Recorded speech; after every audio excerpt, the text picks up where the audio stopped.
بسم الله الرحمن الرحيم.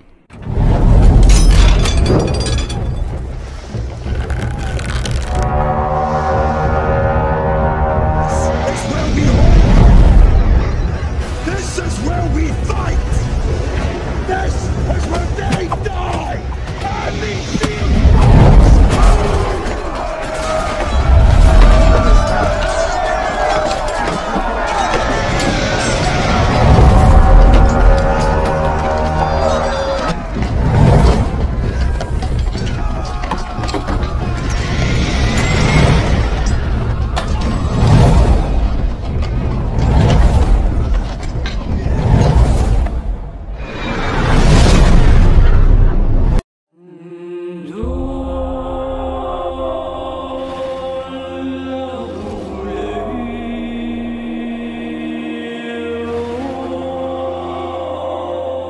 The bell's been rung.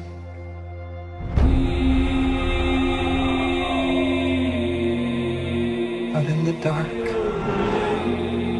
among the stars, the goddess.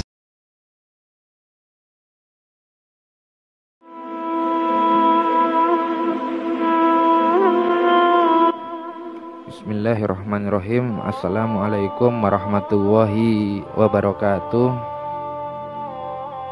Pada kesempatan kali ini saya akan menyampaikan sejarah mengenai terjadinya Perang Teluk Pertama. Nah, Perang Teluk Pertama adalah bentuk konfrontasi politik dan militer yang melibatkan antara negara Irak dan negara Iran. Nah, perang ini berlangsung pada tahun 1980 hingga tahun 1988 di kawasan Teluk Persia. Oleh karena itu, perang antara Irak dan Iran sering disebut sebagai Perang Teluk Pertama. Nah, terjadinya Perang Teluk Pertama ini, yaitu antara Irak dan Iran, disebabkan oleh adanya masalah yang kompleks dan saling berkaitan antara kedua negara. Nah, beberapa faktor yang menjadi latar belakang terjadinya Perang Teluk Pertama ini, yaitu yang pertama, adanya konflik antara etnis Arab, yaitu Irak, dan etnis Persia, yaitu Iran. Kemudian yang kedua, yaitu konflik antara mazhab Sunni, ya, jadi terjadinya konflik antara orang-orang Sunni dengan orang-orang Syiah. Kemudian yang ketiga, yaitu pengaruh konflik sejarah kedinastian yang terbesar di dalam Islam, yaitu antara dinasti Umayyah dan dinasti Abbasiyah. Kemudian yang keempat, Presiden Irak Saddam Hussein menentang revolusi Islam di Iran karena dianggap dapat menyebabkan instabilitas ekonomi dan politik di Irak.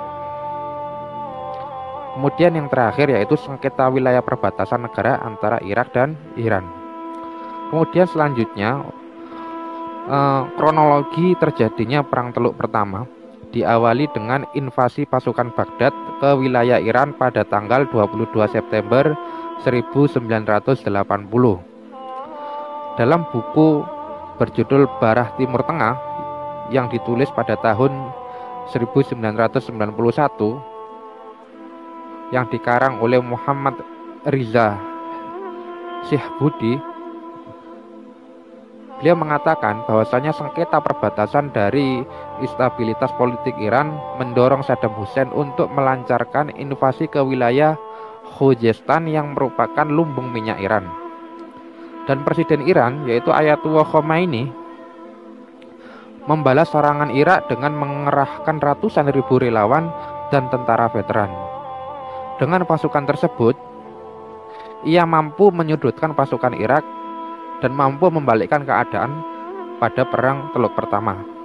Sehingga dalam Perang Teluk Pertama, Irak mendapatkan dukungan dari Arab Saudi, Kuwait, Eropa, dan Amerika Serikat.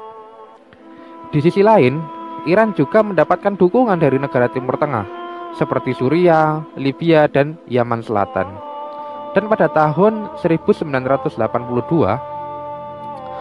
perang antara Irak dan Iran mengalami kebuntuan, di mana kedua belah pihak mampu saling menggagalkan serangan satu sama lain di wilayah perbatasan mereka. Nah, pada perkembangannya, Ayatullah Khomeini berusaha untuk terus melanjutkan perang dan meruntuhkan rezim Saddam Hussein yang berada di Irak. Akan tetapi, usahanya ini mengalami kegagalan yang disebabkan oleh kuatnya pertahanan dari pasukan Irak, sehingga serangan-serangan pasukan infanteri Iran dengan mudah dihalau oleh kekuatan udara Irak yang sangat superior ketika itu. Nah, adapun dampak dari perang Teluk pertama ini adalah berakhirnya ketika Dewan Keamanan PBB mengeluarkan resolusi yang berisi tuntutan gencatan senjata antara Irak dan Iran. Dan pada tanggal 17 Juli 1988, Irak dan Iran menyetujui resolusi PBB dan secara resmi perang Teluk pertama pun berakhir.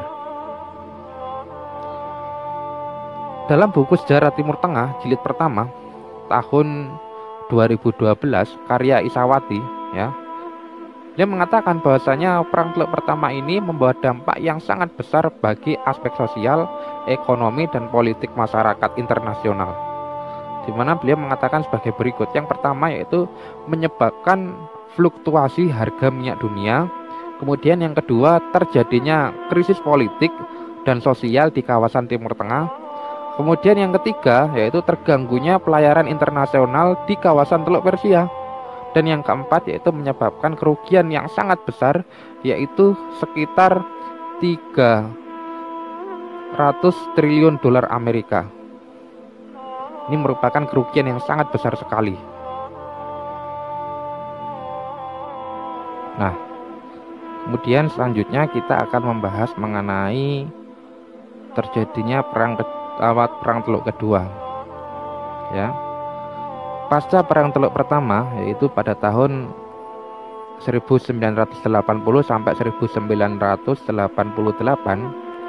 kawasan Teluk Persia kembali bergejolak dengan pecahnya perang Teluk kedua, di mana perdamaian negara-negara kawasan Teluk Persia hanyalah sebatas imajinasi dari masyarakat di kawasan tersebut.